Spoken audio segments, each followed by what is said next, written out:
right, guys, just go ahead and check out this compilation video. Here we go.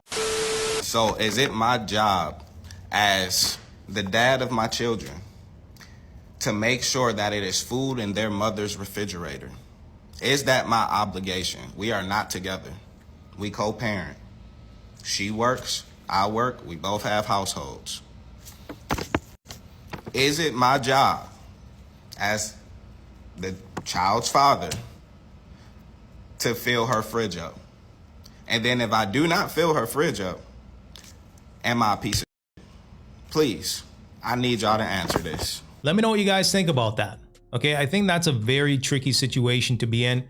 And there's so many dynamics and, you know, things that kind of influence that decision. Okay, number one, are you on child support? Okay, if you're on child support, the child support should be able to cover the expenses that needs to be funneled to your child. Okay, that's number one. So if you're on child support, you know, take the money from the child support to pay for the groceries. Now, if you're not on child support and you have a cordial relationship with the mother, then, you know, you may want to bite the bullet and maybe pay for the groceries to make sure your child is eating the proper nutrition. The other aspect is if you're not on child support and you don't have a cordial relationship with the mother, she could potentially make your life a living hell. A lot of scenarios, what you see with modern women is they will pass on any negativity that they're feeling onto the child, okay, to weaponize the child to ultimately not like you. Okay, and that's what you kind of see in these kind of scenarios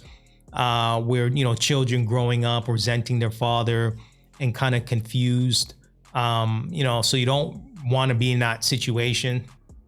So like I said, this is a difficult one.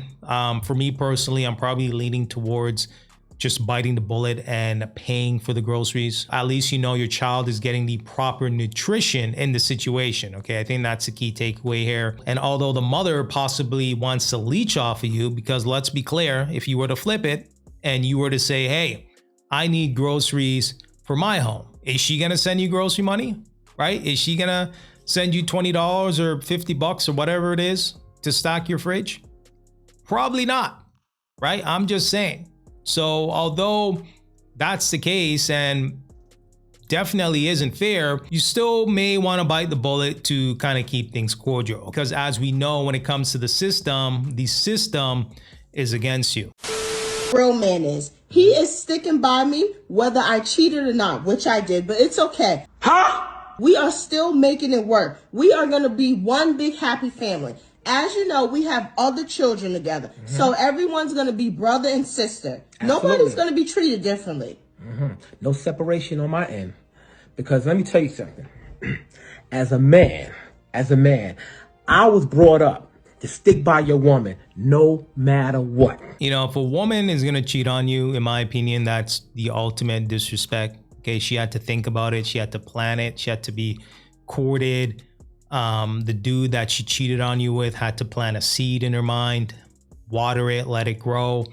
Like she had so much time to really think about this and to have a child, because I'm reading the caption here, she got pregnant, to have a child with another man, and then for her to come back to you and you take care of that child is crazy. You know, hey, that could be the reason why she cheated on you, okay? Because she knew whatever she did in the situation, you would stay.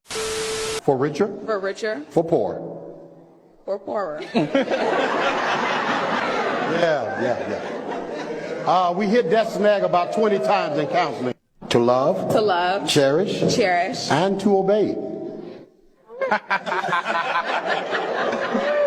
Talk about that one in counseling. We did talk about that in counseling. Run, right? Just run. Don't look back, because you might turn into a pillar of salt. Okay, I'm just saying. On the wedding day, she already has an issues with the vows. I mean, that tells you everything that you need to know. And I know they're kind of laughing about it and, you know, having a good time. But I mean, this is a serious matter. Okay, when life gets serious and difficult, God forbid you lose your job or you fall ill or what have you, is she going to be by your side? Okay, these are the things that you got to ask yourself. And if she's already making a joke before you say I do, that she's not going to stick with you, what's the point? I stand by the opinion that men are not inherent leaders, that they are not meant to be leaders? Literally, they're not. And I really didn't want to say this, but like I was so scared to say this because I already know like people are just gonna come for me. But I'm a relationship therapist, and so I couldn't scroll past this video and not say anything. From my experience, the couples that are the strongest, most successful, longest lasting are the ones in which the woman is the leader of the relationship. Since the dawn of time, there's been so many women leaders that have been like in the Bible and in ancient Egyptian, whatever, like women's were always just the head of the game. I think somewhere down the line, society made it a thing to like reverse roles and say that men were the providers and the protectors. I think it's a societal thing. I don't think it's instinctive. Like, you just gotta laugh at this point in time.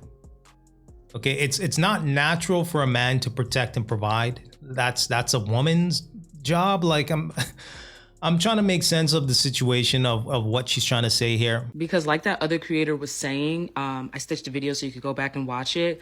If it was a natural thing, and I actually wrote a video about this in my notes a couple months back, probably like October, and I was going to say something, but I got scared and I never posted the video. But since she did it, let's really just talk about it. If it was a natural thing, it wouldn't be forced. We wouldn't be having 50-50 conversations. We wouldn't be trying to remind men to do it. It would have been natural. There's just so much to unpack here. There really is, okay? Because number one, men instinctively are protectors and providers. When you're looking at today's economy, okay, going 50-50, majority of people will have to do. That's just the reality of the situation. When you're looking at cost of living, food, the consumer price index, a lot of the daily things that people buy are expensive. It is more, from my experience, what I've observed with couples, it is more, common for men to want to be told what to do. Even when we look at the most powerful couples, there's always like a man who is kind of just like taking the lead of his wife. He might be the face of something, but it's evident that he's taking the lead of his wife. The wife is the brains of the operation. Okay, I wanted to give a really quick example. So take LeBron James and Savannah James. It is evident that LeBron is out all the time doing what he needs to do while Savannah is at home actually running their family system. So LeBron is the face of the system, but he goes out and he gets the money, quote unquote, providing, but he brings it back home to Savannah in order for her to successfully water and grow their family system. LeBron is the face and the provider while Savannah is the operator. And it's genius. It's a great system. Like Obama, for example, Obama and Michelle, he's very open about first of all, he introduces himself as, I am Michelle Obama's husband. And secondly, he is very open about the fact of, that Michelle ran the country and he was just the face. I don't know if the Barack example actually fits her narrative, okay? Because back in 2007, 2008, Michelle was working as a lawyer, okay? She had a successful career that she gave up in order to be there for Barack when he was transitioning to becoming president, okay? She was making the sacrifices to help the leader in the relationship be the man that he can be, so on and so forth. So to say that, Michelle was running the relationship, I don't think so. Okay, I think Michelle made sacrifices, which is a beautiful thing in a relationship, to trust your man to become the man that you think he can be or is or could be. And if Barack ever said in public that Michelle is the leader, he probably said that out of respect, okay? Because he knew how much that she gave up in order for him to lead the relationship, okay? / Black women voted for Barack at a 95% clip, okay? So from a political perspective and kind of pandering to his audience a little bit, he probably said that. Men, because of society, I'm just going to write it off to societal, norms. Because of society, men feel like they have to be dominant. They have to be the one to make all the decisions. But ironically enough, when they are in that position, they are uncomfortable. I don't make the rules. This is just what I see. I do want to say that men are, at their best when they're protecting. I could give them that. But when it comes to leading, if we just look at where society is going today, the best companies are being ran by women. We don't talk about it because, society has always wanted to women, and women don't get jobs and women don't get the CEO positions, but they do. So For my men out there, if leading doesn't feel natural to you, just find you a dominant woman that is willing and able to lead. And it won't be hard because naturally women are leaders.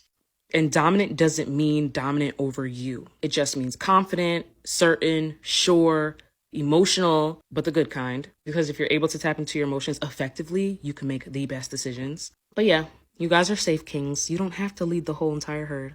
Women can do it too. As humans, we're actually both masculine and feminine. As a human being, you should be able to operate from both places. But, you know, society says men can only be masculine. And I see that ruining relationships every single day. Because it's really hard to feel like you have to be something that you're just not. So men feel like they have to be something that they're not, while women are expecting men to be something that they're not. And it's just causing all unnecessary conflict. So let's just, as a community, as a society, come together and realize that men are not always going to be the leaders that we want them to be. It is what it is. All right, guys. So there you have it. Let me know what you guys think about that. And I'm trying to be fair here in this video because I could really take it to a whole different angle, we'll say. But having the world on your back as a man is something, in my opinion, that you should take pride in. Okay, pressure is privilege. Okay, for somebody to depend on you, to count on you, in my opinion, is a privilege. Okay, because they're basically trusting that you're going to deliver. You know, the great news is there's things that you can improve on in order to get to that point. There's books that you can read. There's different podcasts that you can look into. There's clubs that you can join. Okay, public speaking, Toastmasters. Okay, there's different things that you can do to improve yourself. Okay, because as we know, as us men, you got to build yourself up. Okay, you're not just born with value. Okay, there's things, there's skills that you need to acquire over time to build yourself up. Okay, the men that she's probably referring to in the video, you know, she's probably referring to men that just simply are not putting in the work, or potential Ray-Rays and Boogies. Okay, guys that don't necessarily have the drive and the ambition to potentially put in the work